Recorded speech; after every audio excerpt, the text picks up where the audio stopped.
La guerra que devastaba Oriente desde 1937 y desde la invasión japonesa de China llegó a Europa el 1 de septiembre de 1939 con la invasión alemana de Polonia. Se hizo mundial el 7 de diciembre de 1941, cuando los aviones japoneses atacaron la base naval estadounidense de Pearl Harbor. Llegó a todos los continentes. Y duró 6 años.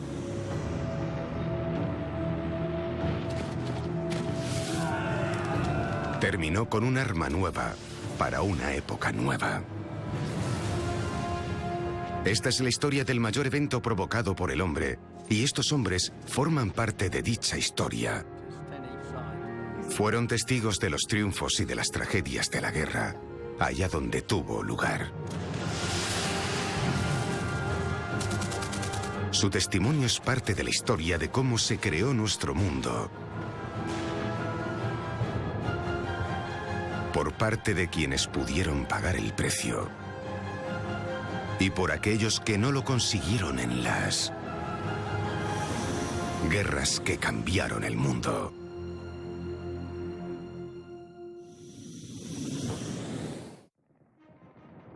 En el primer episodio de Guerras que cambiaron el mundo, la invasión japonesa había llevado a China a la guerra y Europa estaba al borde de un conflicto. En Italia, Benito Mussolini introdujo el fascismo en el escenario político. En Alemania, los nacionalsocialistas tomaron el gobierno y su líder, el Führer Adolf Hitler, desmanteló la democracia.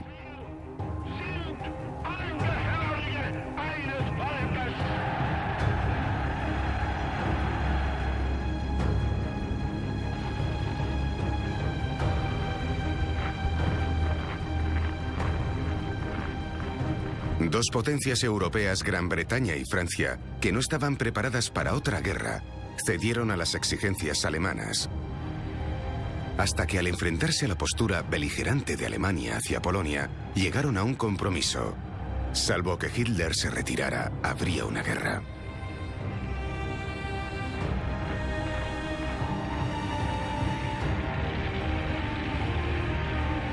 Adolf Hitler, que tal vez no les creyó, no se retiró. Episodio 2. La falsa guerra.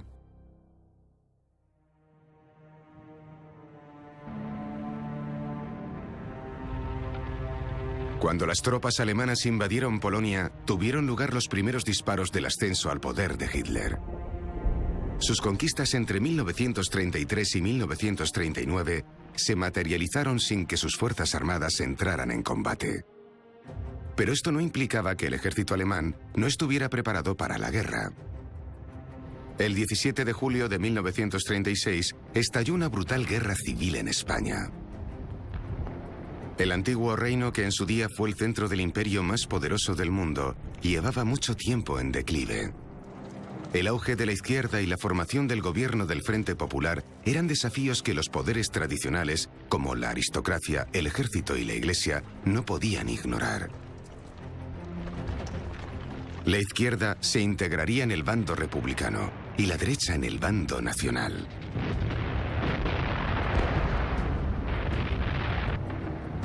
Lucharon durante 3 años terribles. Los republicanos recibieron ayuda de la Unión Soviética y contaron con la participación de los voluntarios de las brigadas internacionales.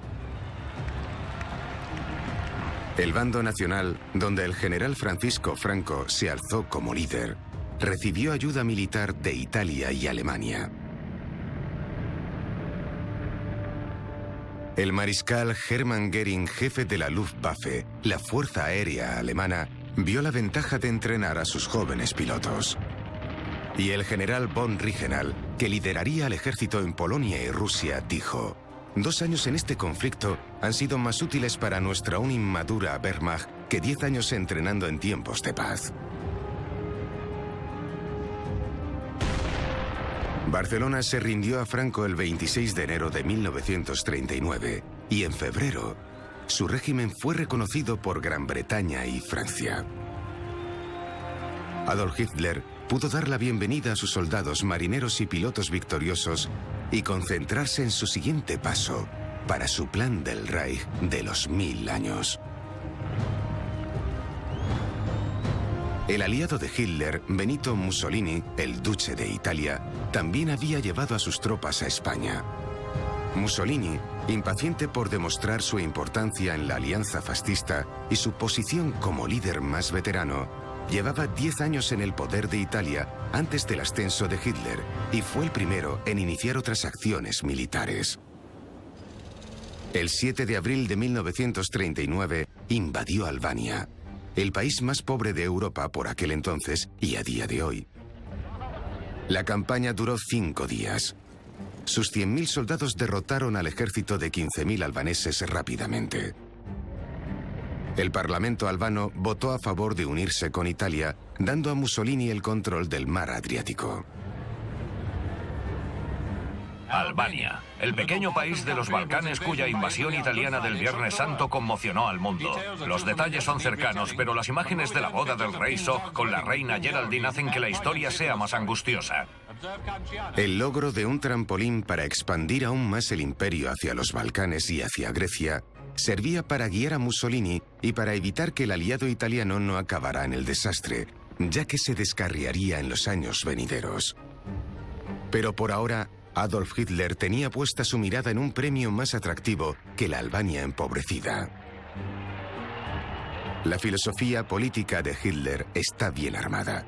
Desde su libro Mi lucha, de 1923, y durante todos sus discursos en el poder, hay una consistencia. Hitler nunca habló de ir al oeste para recuperar Alsacia y Lorena. Nunca habló de ir al sur para hacerse con las regiones germanoparlantes de Suiza o Italia. Solo habló de ir hacia el este. Ese era su destino, el destino de Alemania. Y al este estaban Polonia, Ucrania, Bielorrusia y Rusia. Polonia debía su triste historia a su posición como tapón entre la Rusia eslava y las tierras germanas. Como Estado, Polonia tuvo su historia hasta el siglo X, pero había dejado de existir como un gobierno independiente en 1795. Y no volvió a ser una nación hasta que se reformó como parte del Tratado de Paz de 1919. Ese acuerdo había arrebatado territorios a Alemania, discriminando por completo a las comunidades germanoparlantes. Pero Hitler tenía un problema a la hora de recuperar territorios y pueblos. ¿Se quedaría la Unión Soviética de brazos cruzados? La Rusia revolucionaria perdió territorios en la paz que firmó con Alemania en 1918. En 1919, ese territorio se hizo polaco y se rechazaron otros intentos de recuperarlo en 1920, cuando las fuerzas polacas habían resistido a una invasión soviética. Los rusos pidieron la paz y Hitler suponía que la URSS, ahora más fuerte y mejor equipada, tenía sed de venganza y de territorios. En una jugada maestra de la diplomacia, ideó un plan para repartir Polonia y aliarse con la Unión Soviética. El 20 de agosto de 1939, Hitler envió un telegrama al líder soviético Joseph Stalin. «Estimado señor Stalin», comenzaba, y proponía un acuerdo. La respuesta, dirigida al canciller de Alemania, Adolf Hitler, invitaba al ministro de Asuntos Exteriores alemán a Moscú, y Hitler dijo: «Maravilloso, tengo al mundo en el bolsillo». Llegamos a las noticias serias de la semana. El viaje de von Ribbentrop de Berlín a Moscú marca el inicio de un capítulo incomprensible en la diplomacia alemana. ¿Dónde se encuentran? El pacto de no agresión, nombrado en honor de los ministros de Asuntos Exteriores de ambos países, Molotov y von Ribbentrop, y con validez para 10 años, fue firmado entre Alemania y la URSS el 24 de agosto de 1939. El destino de Polonia, y por ende el hecho de si habría guerra o paz, estaba acordado en un protocolo secreto que había en el pacto y que decía: en caso de una reestructuración territorial y política de las zonas pertenecientes al Estado de Polonia, las áreas de influencia de Alemania y de la URSS se extenderán aproximadamente siguiendo a los ríos Narev, Vístula y San. La pregunta de si los intereses de ambas partes permitirían mantener un Estado polaco independiente solo podría determinarse por completo a través de los acontecimientos políticos futuros. Alemania se haría con las tierras polacas al oeste del río Vístula y la Unión Soviética se haría con las del este. El historiador británico Michael Barley tiene una descripción muy gráfica de este acuerdo político. Según él, Polonia estaba crucificada entre dos ladrones. Uno de los ladrones ya había dejado claras sus intenciones sobre la invasión. El 22 de agosto, Hitler dijo a sus generales: envíen a mis formaciones con órdenes de matar sin compasión ni clemencia a todo hombre, mujer y niño de descendencia e idioma polacos.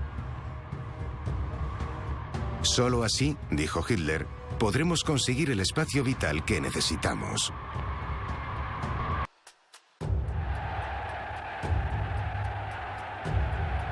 Hitler bailó con el diablo al tratarse de un recurso estratégico comprensible. Pero ¿por qué Stalin aceptó un acuerdo con un dictador fascista que asesinaba a sus rivales comunistas? Stalin firmó el 24 de agosto porque unos hechos lejanos le persuadieron para unirse a la erradicación de Polonia para no tener más problemas en el resto de su imperio. Para comprender su motivo, debemos fijarnos en un lugar remoto donde unas escaramuzas que implicaban a la caballería mongola amenazaban con llevar a una guerra total. En la frontera de Manchukuo, un estado títere liderado por Kang Te, ex emperador de China, ha habido un baño de sangre entre tropas japonesas y soviéticas. Cuando invadió Manchuria en 1931, Japón había duplicado el tamaño de su imperio, ganando una frontera común con la Unión Soviética. Frontera que vigiló enérgicamente, decidido a impedir que la revolución rusa se extendiera por la frontera y llegara a su territorio. El 20 de agosto, 4 días antes de apoyar el pacto Molotov-Ribbentrop, la Unión Soviética había ganado una victoria importante en esta frontera.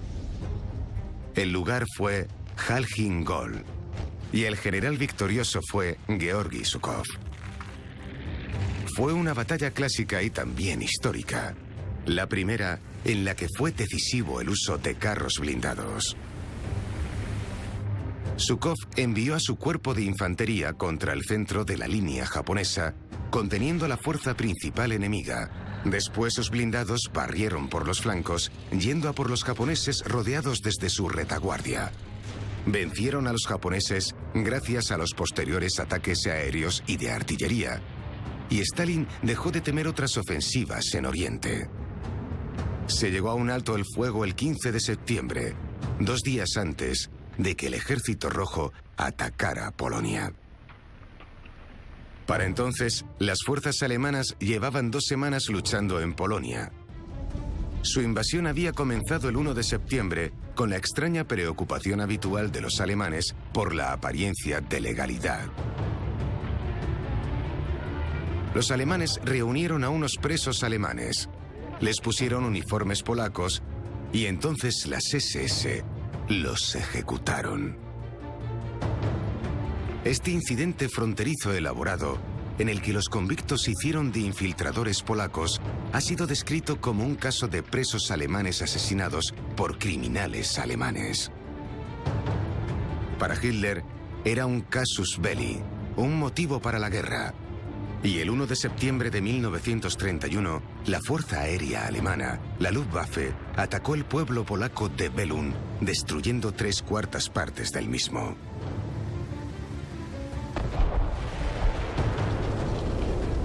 Según la historia, este fue el principio de la Segunda Guerra Mundial. 5 minutos después del ataque aéreo, un viejo buque alemán, el Schleswig-Holstein, disparó contra una fortificación militar, Westerplatte.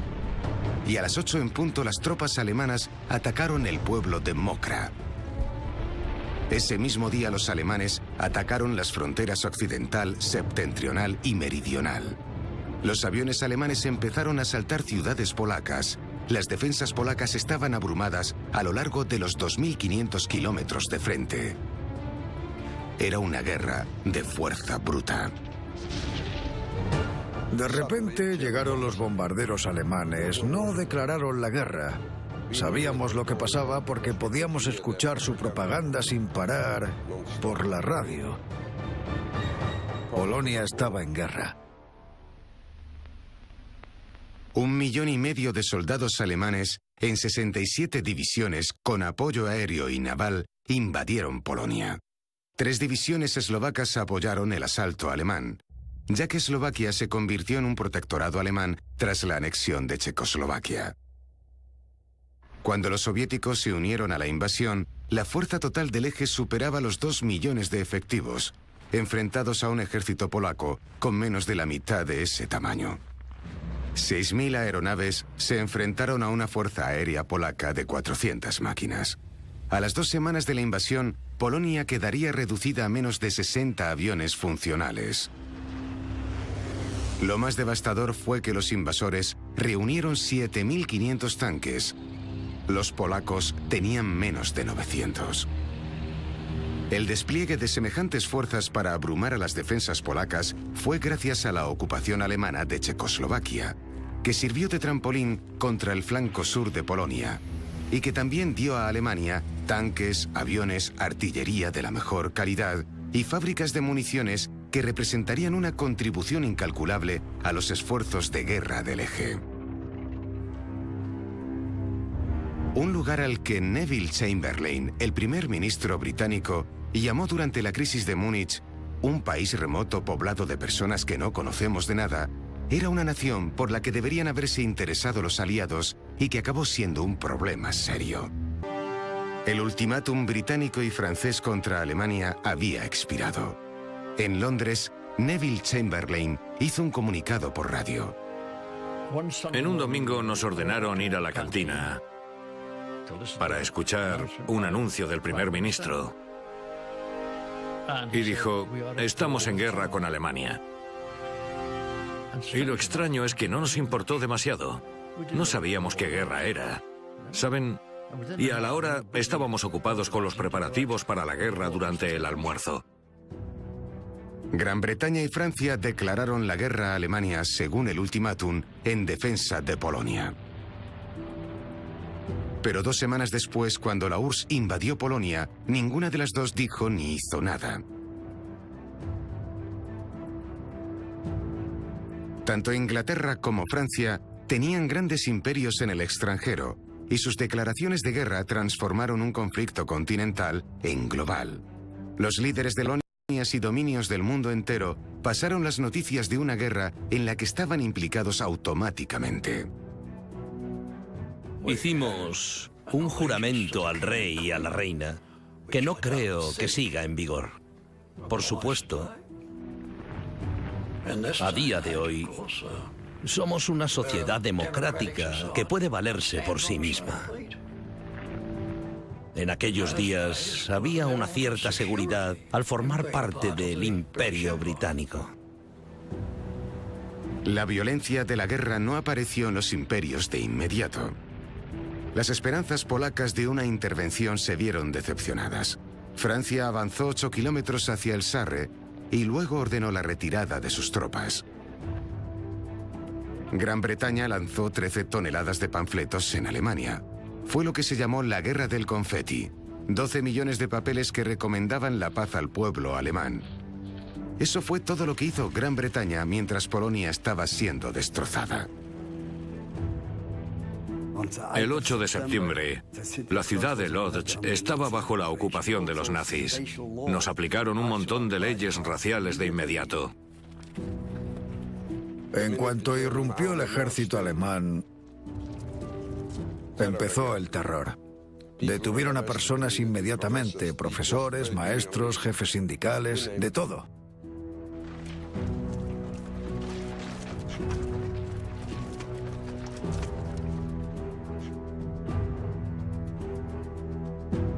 Un día después de que Stalin supiera que se había declarado una tregua con Japón, el 16 de septiembre ordenó la invasión del este de Polonia.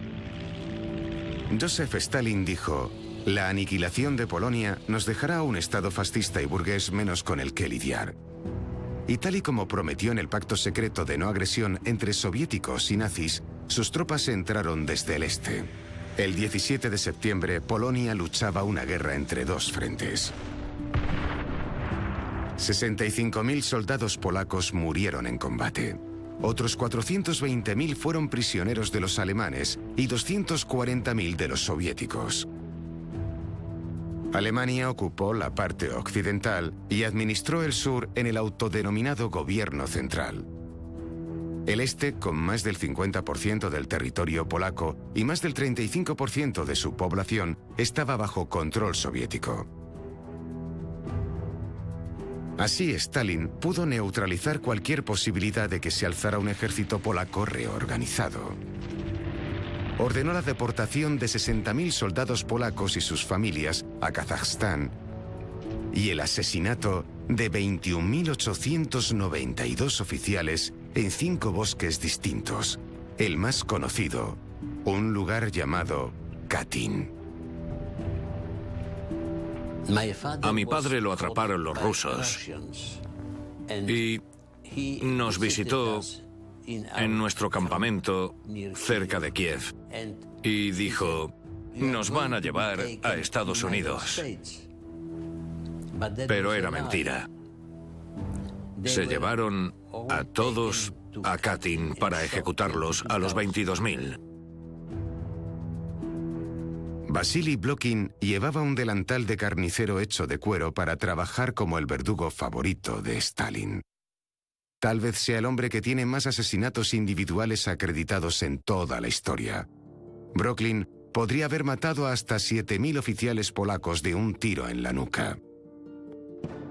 Utilizó pistolas alemanas, algo importante para facilitar pruebas balísticas sobre la mentira de la culpabilidad alemana, que los rusos no reconocieron hasta 1989. Igualmente, otras verdades permanecerían ocultas durante años. Tras la rendición de Polonia, comenzó lo que sería la conocida política alemana en los países ocupados: la política del horror. 2 días después de que la última unidad polaca se rindiera, Hitler nombró a Heinrich Himmler comisario del Reich para la consolidación de la nacionalidad alemana, también llamado comisario para la protección de la raza alemana, aunque no existía la raza alemana. Los alemanes son un grupo idiomático, no son una raza. Es una distinción científica que no sirvió para eliminar la virulencia de las teorías racistas de los nazis. Para Polonia, 5 semanas de lucha encarnizada irían seguidas de 5 años de ocupación alemana represiva y otros 44 años de control soviético. Un resultado inesperado para un país cuya soberanía sería defendida por Gran Bretaña y Francia.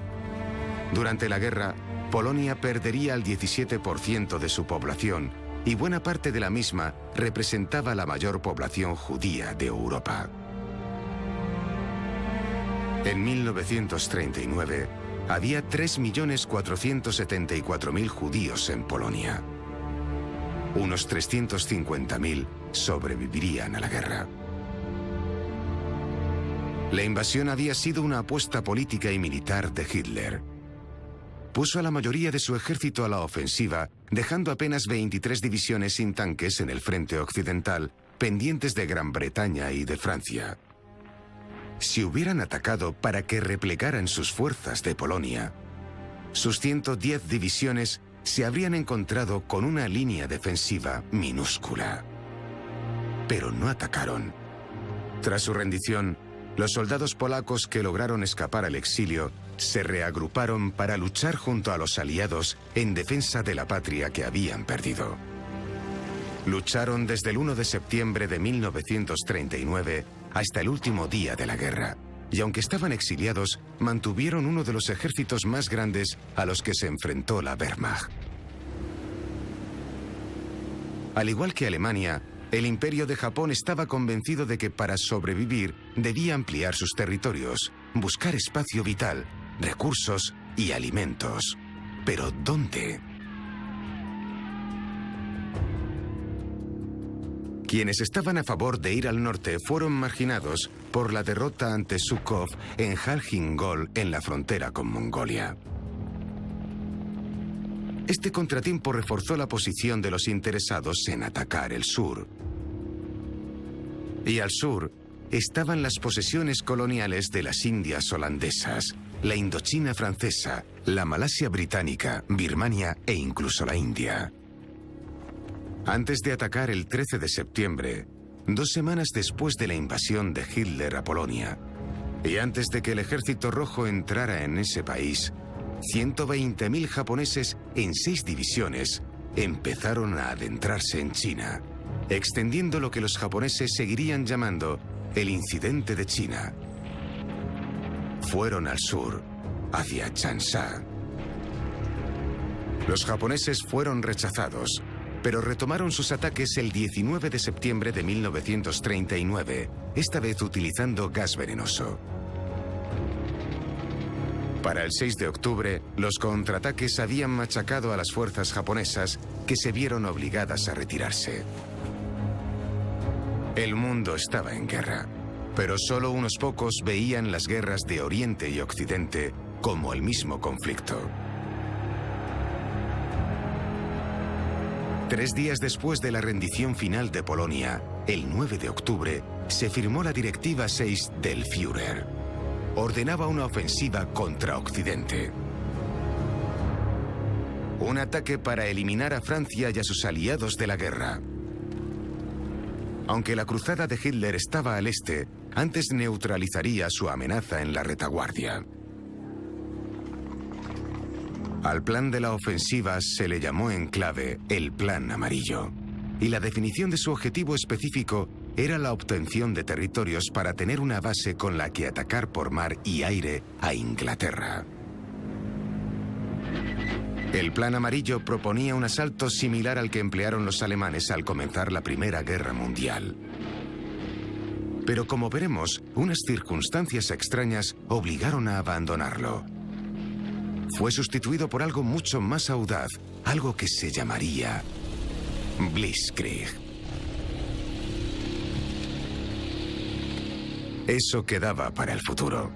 Lo que había ahora en Europa era una calma inverosímil. Un senador estadounidense acuñó la frase «guerra falsa». Para los británicos era la guerra aburrida, para los franceses la drôle de guerre, la guerra de broma, y para los alemanes Siegfried, la guerra de asiento.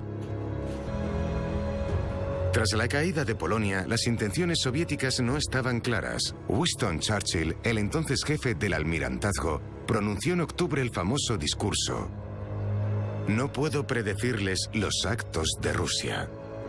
Es un acertijo envuelto en un misterio, dentro de un enigma». El acertijo se resolvería un mes después. Joseph Stalin, animado por la eficacia del Ejército Rojo contra Polonia, siguió ampliando el imperio soviético con una ofensiva contra Finlandia. Es lo que se conoció como la Guerra de Invierno. La justificación de Rusia para alzarse contra Finlandia era la seguridad de Leningrado. Defendían que las fronteras actuales no eran viables y la URSS exigió territorios a Finlandia. Como Leningrado no podía moverse, Stalin dijo a los emisarios finlandeses que la frontera debería estar más lejos. Pero los finlandeses no estaban dispuestos a ceder territorio, así que Stalin atacó.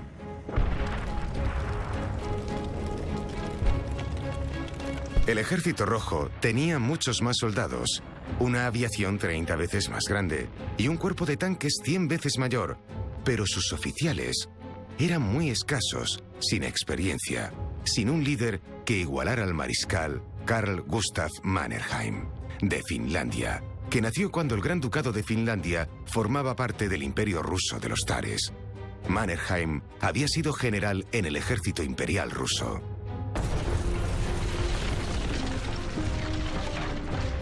La invasión soviética comenzó el 30 de noviembre de 1939 con un bombardeo en Helsinki, la capital finlandesa. Un mes después, la Liga de las Naciones declaró que la invasión era ilegal y expulsó a la URSS. Fue casi el último acto de una organización cuyas buenas obras, lamentablemente, fueron ensombrecidas por el recuerdo de sus intentos inútiles e ineficaces para contener a los dictadores. Aviones rojos sobre la capital finlandesa. Los horrores de una guerra total han sido lanzados contra el pueblo inocente de Helsinki. Tras el ataque aéreo a Helsinki, los soviéticos lanzaron su ofensiva terrestre, por la que pagaron un precio muy alto. El primer mes de la campaña fue humillante. Los luchadores finlandeses, motivados, preparados para el invierno y expertos en utilizar los densos bosques como cobertura que desafiaban a los blindados soviéticos, pudieron repeler al ejército rojo. En este conflicto, los finlandeses inventaron un arma sencilla que lanzaban contra los tanques. Una botella llena de gasolina y alquitrán con el nombre del ministro de Asuntos Exteriores soviético, el cóctel Molotov. Inevitablemente, la fuerza de sus efectivos superó a las defensas finlandesas y tras 4 meses, Finlandia se rindió. La guerra de invierno terminó con el Tratado de Paz de Moscú el 14 de marzo de 1940. Stalin había expandido el imperio soviético. Tras ganar el este de Polonia, ahora tenía parte del istmo de Karelia de Finlandia. Después vendría la ocupación de las provincias rumanas de Besarabia y del norte de Bucovina, y los 3 países bálticos. Stalin celebraría las conquistas del Ejército Rojo con el mayor ascenso en masa de la historia militar, ascendiendo a 479 oficiales al rango de general de división. El ascenso de tantos oficiales era necesario debido a las políticas homicidas del propio Stalin. Su paranoia, alimentada por materiales que le entregó el Servicio de Seguridad nazi y por una confesión obtenida con torturas de que se estaba organizando un complot militar contra él, provocó una purga en el Ejército Rojo en la década de 1930. Unos 36.000 oficiales fueron víctimas de las imaginaciones de Stalin, que creía que había un complot fascista de Trotsky. Muchos fueron enviados a gulags y otros tantos asesinados. De esta y de otras formas, Joseph Stalin fue responsable de millones de muertes, igual que Adolf Hitler.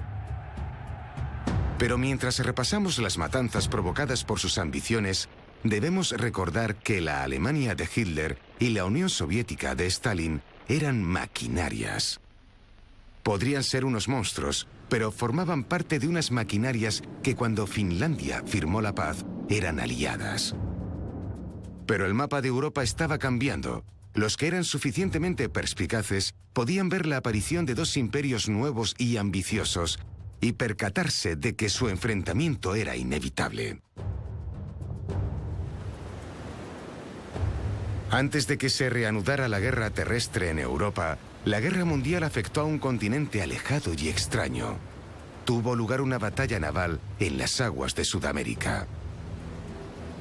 El programa de construcción naval alemán se había centrado en los buques de superficie y submarinos que podían amenazar los envíos y las rutas de suministros de las que dependían sus oponentes más probables, siendo el primero de todos el Reino Unido.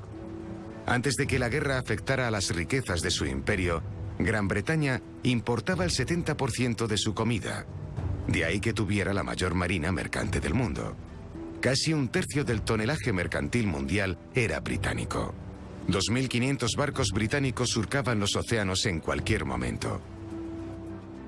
Como veremos, el ataque de Hitler contra este objetivo marítimo tendría graves consecuencias para Gran Bretaña.